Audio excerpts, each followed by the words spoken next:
یہ بھی بڑی دلچسپ بات ہے۔ سلام کرنا سنت اور جواب دینا واجب ہے، مگر یہ وہ سنت ہے جس کا ثواب واجب سے زیادہ ہے۔ فرمان مصطفیٰ صلی اللہ تعالیٰ علیہ وآلہ وسلم ہے، جب دو مسلمان ملاقات کرتے ہیں اور ان میں سے ایک اپنے ساتھی کو سلام کرتا ہے تو ان میں سے اللہ پاک کے نزدیک زیادہ محبوب وہ ہوتا ہے جو اپنے ساتھی سے زیادہ گرم جوشی سے ملاقات کرتا ہے۔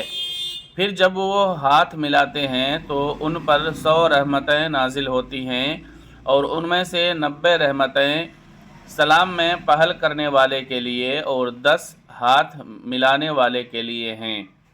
یہ طریقہ بھی ہمیں اپنانا چاہیے کہ جب بھی کسی سے ملاقات ہوا کرے گی، سلام میں پہل مجھے ہی کرنی ہے۔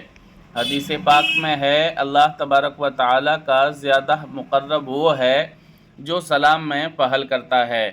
ایک مرتبہ پیارے آقا مکی مدنی مصطفیٰ صلی اللہ علیہ وآلہ وسلم کی خدمت میں سوال ہوا، یا رسول اللہ صلی اللہ علیہ وآلہ وسلم، سلام میں پہل کسے کرنی چاہیے؟ فرمایا، جو اللہ پاک کا قرب زیادہ رکھتا ہو۔